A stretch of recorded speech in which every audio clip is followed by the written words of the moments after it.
Bienvenue sur Reset ton assiette, le podcast qui déconstruit avec vous la diet culture et toutes les injonctions liées à notre apparence et à notre assiette.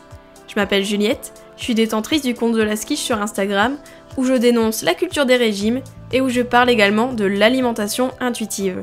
Je suis ravie de vous avoir sur mon podcast et j'espère que l'épisode du jour va vous plaire. Je vous souhaite une très bonne écoute. Dans ce nouvel épisode, je voudrais vous parler du fait de ne pas être un relais de la diet culture. De ne pas être un ambassadeur de la diet culture.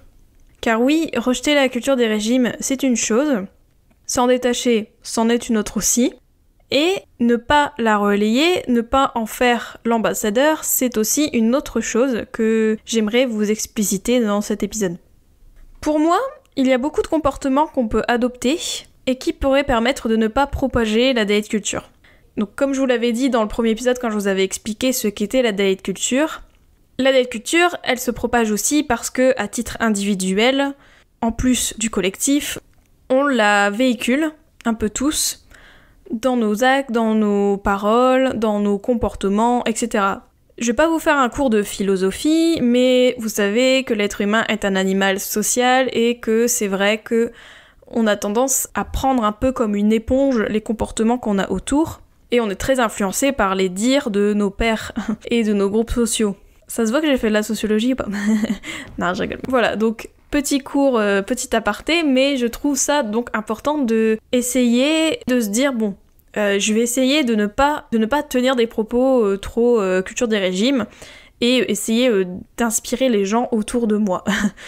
Car on est tous en fait des influenceurs à notre petite échelle. Vous n'avez pas besoin d'avoir 10 millions d'abonnés sur votre compte Instagram pour influencer d'autres gens et inspirer d'autres personnes. Donc moi, quand j'ai commencé à déconstruire la culture des régimes, j'ai essayé, et j'essaye toujours, car je trouve que c'est un process continu, hein. On peut toujours peut-être avoir des paroles soit grossophobes, soit même sexistes, enfin même quand on déconstruit ces concepts-là, on peut très bien encore avoir des comportements ou des paroles qui forcément ne sont pas 100% anti ce qu'on dénonce en fait. On doit toujours rester humble et pas se dire je suis 100% anti-diet culture, tous mes propos ils sont jamais grossophobes, ils sont jamais sexistes, voilà, ça peut arriver à tout le monde. Mais bon, donc du coup le but c'est quand même d'en prendre conscience de tout ça et se dire je vais essayer de au moins infléchir la courbe, c'est-à-dire de tenir quand même moins de propos diet culture et de ne pas encourager les autres à le faire.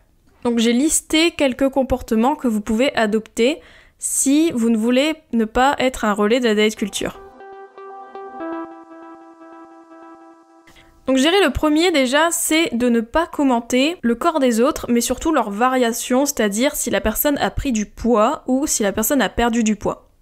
Par exemple, c'est Noël, vous voyez votre cousine Gertrude, et vous observez qu'elle a minci ou qu'elle a grossi. Qu'est-ce que vous allez lui dire ?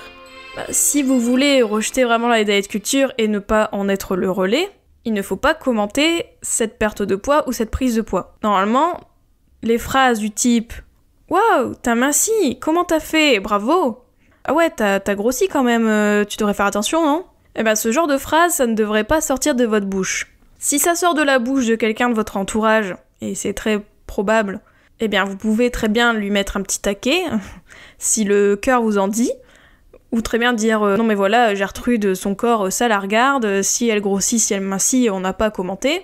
Franchement, si vous le faites, chapeau. Mais déjà, ce type de phrase ne devrait pas être prononcé par vous. Donc c'est-à-dire, par exemple, vous la voyez, vous pouvez observer qu'elle a pris du poids ou qu'elle en a perdu. Mais ne commencez pas à la féliciter ou à l'encourager si elle a perdu du poids, ou au contraire la sanctionner ou la réprimander si elle en a pris. Parce que ça, c'est typiquement la diet culture. C'est la culture des régimes qui dit que si on perd du poids, c'est super, c'est le Graal, c'est vraiment une réussite, et que si on prend du poids, c'est forcément qu'on est mauvais, c'est forcément qu'on n'a pas bien agi, et que du coup, il faut à tout prix se remettre sur les rails. Déjà, pourquoi vous ne pouvez pas commenter aussi cette prise ou perte de poids ? Déjà, on ne devrait pas commenter une perte ou une prise de poids, car on ne sait pas pourquoi la personne a pris ou perdu du poids. Ça peut être en raison d'un problème de santé, d'une maladie physique ou mentale, ça peut être en raison d'une dépression, un trouble du comportement alimentaire, Enfin, il y a plein de raisons qui peuvent expliquer une perte ou une prise de poids. Et donc du coup, il faut éviter de commenter la perte ou la prise de poids car aussi ça peut gêner la personne qui a peut-être un problème de santé dont elle ne veut pas forcément parler. Et du coup, c'est important, enfin c'est même poli en fait, de ne pas commenter une prise ou une perte de poids. Ce serait très malvenu de critiquer une perte ou une prise de poids alors que la personne est en souffrance, a une maladie, a un trouble hormonal, enfin il y a plein de raisons. Ça n'a aucun intérêt déjà de la commenter de base et aussi de chercher des raisons car voilà, chaque personne a son corps, chaque personne a ses problèmes ou non, et donc du coup ça ne sert à rien de pousser le bouchon alors que la personne, si ça se trouve, elle ne veut pas en parler en fait. Déjà de base, on devrait même pas commenter la perte et la prise de poids, mais qui plus est, quand on sait que c'est très diet culture de féliciter, etc., ça aussi, faut vraiment arrêter avec ce genre de phrases. Donc comme je vous disais, si vous ne le dites pas, c'est très bien. Donc vous pouvez très bien l'observer dans votre tête, mais pas forcément le dire, en fait. À moins que si la personne s'en confie, et encore, voilà, on n'a pas parlé en fait du poids des gens, hein, on n'a pas besoin de parler du corps des gens à tout va. Hein. C'est pas parce que y a eu des variations de poids chez des gens de votre famille que vous devez forcément le dire et le constater et en faire un sujet de conversation. Après, vous pouvez très bien vous en inquiéter. C'est-à-dire, si la personne a perdu du poids de manière hyper rapide, ou voilà, elle a juste perdu du poids forcément rapidement, mais que vous vous inquiétez un petit peu, vous pouvez très bien en parler à cette personne directement, en lui demandant si ça va, si tout va bien chez elle, etc. Enfin, je trouve ça bien aussi, des fois, de demander aux gens comment ils vont, et laisser aussi le temps aux gens de se confier. Et si vraiment vous suspectez un TCA, il y a peut-être des phrases à dire, juste pour savoir. À vous de voir comment est diplomate, mais en tout cas, n'en faites pas un sujet de conversation, en fait. Si la personne doit vous confier quelque chose, inquiétez-vous-en auprès de cette personne, essayez de la voir, essayez de lui parler, en aparté, mais commencez pas à le mettre sur la place publique. Donc si vous écoutez ce podcast, j'espère que déjà vous êtes un peu éveillé à la diet culture, et du coup vous commencez à comprendre un peu que ce genre de phrases, que ce soit pour féliciter, etc., sont hyper déplacées et ne devraient pas même être prononcées par quiconque. Mais bien sûr, si vous avez déjà tenu ce genre de phrase, ne vous jetez pas la pierre, et que ce soit récemment ou même il y a longtemps, comme je vous le disais, hein, on est tellement baigné dans la diet culture que c'est tellement des phrases banales, et c'est des phrases que tout le monde dit, mais c'est vrai que du coup, si vous voulez ne pas être un relais de la diet culture, ce serait bien que vous ne dites pas ce genre de phrases. Du coup, je vous disais, ne pas commenter la perte de poids de quelqu'un ou la prise de poids, ne pas commenter les variations de poids d'un individu. Après, je dirais aussi, donc deuxième conseil, ce serait de ne pas commenter l'assiette des autres. C'est-à-dire, si vous êtes à table à Noël, avec cette cousine Gertrude et d'autres tontons Jacques, etc., surtout ne commencez pas à commenter l'assiette des autres en disant, par exemple, vous allez voir votre tante Jacqueline se resservir des frites. Ne lui dites pas, ah bah Jacqueline, elle se lâche, etc. Bon, ça je pense que si vous êtes éveillé à la diet culture, si vous m'écoutez, j'espère sincèrement que vous ne faites plus ce genre de phrases.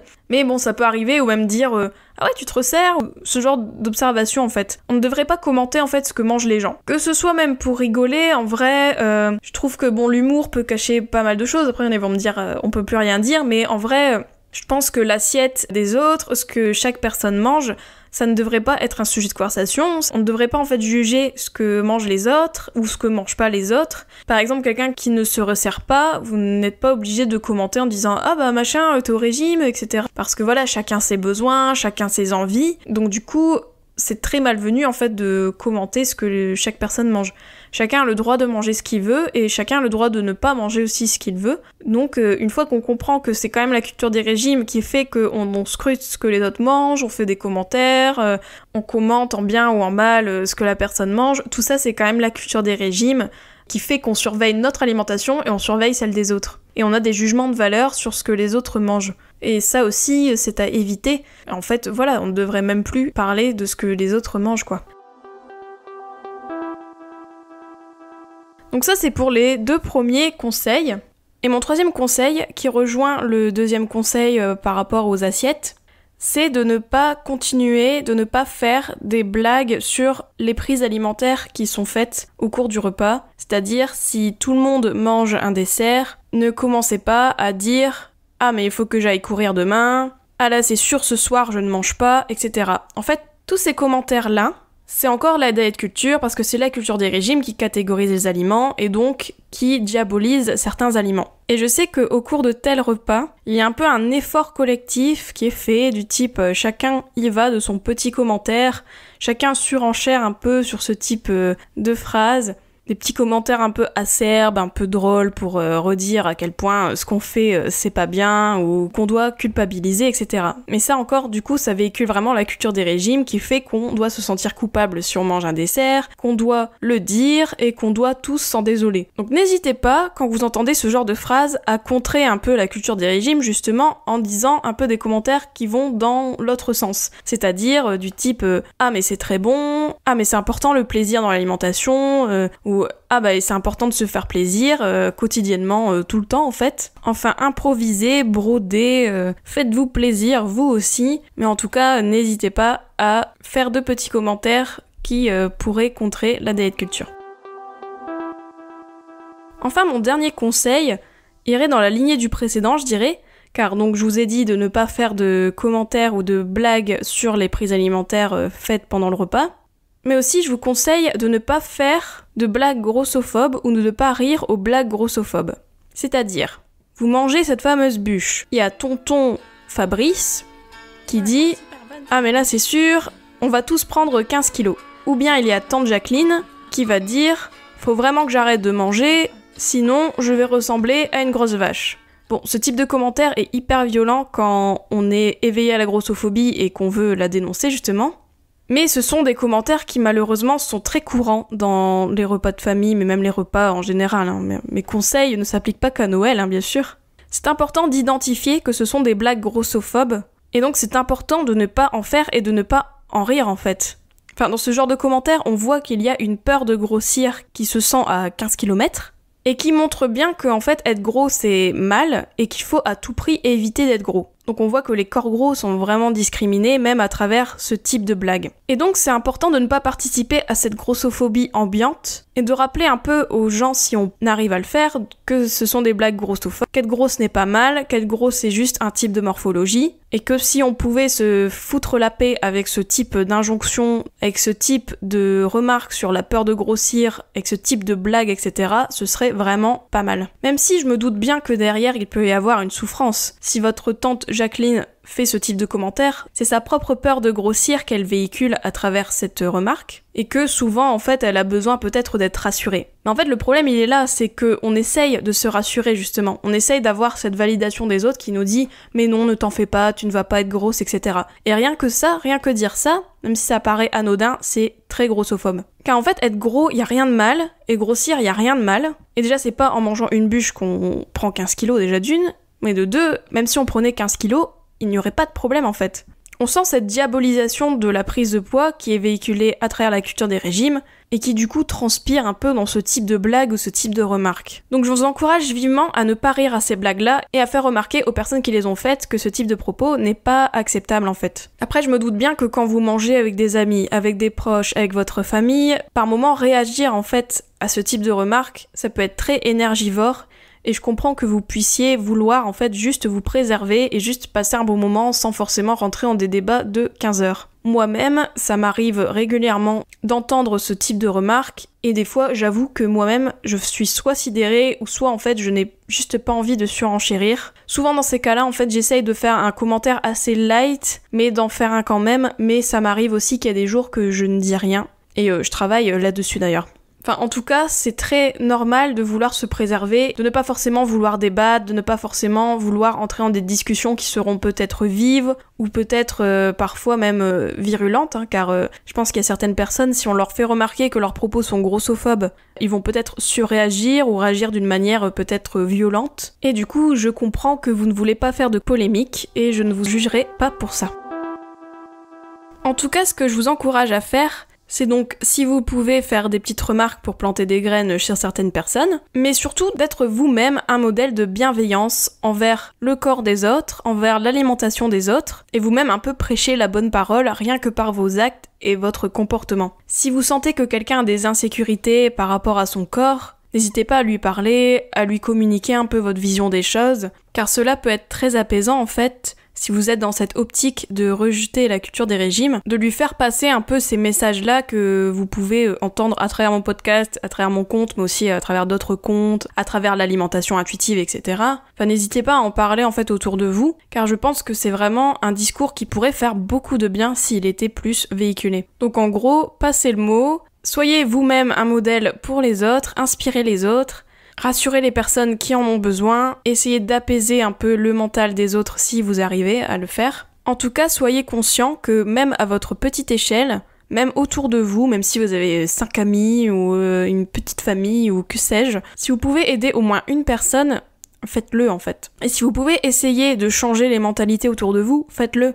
Car c'est l'addition de plusieurs personnes qui fait qu'on peut arriver en fait à changer les mentalités, à changer la vision des choses et à changer la vision des autres autour de nous. C'est d'ailleurs ce que je me suis dit quand j'ai commencé ce podcast et mon compte Instagram. Je me suis dit, si je peux au moins aider une seule personne, donc que ce soit vous ou quelqu'un d'autre, j'aurais tout gagné. Et c'est ce que je me dis quotidiennement quand je peux un peu faire passer le message contre la culture des régimes qui fait autant de mal autour de nous.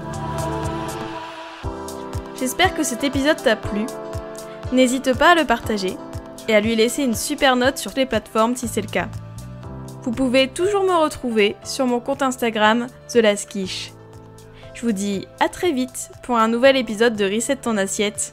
Ciao!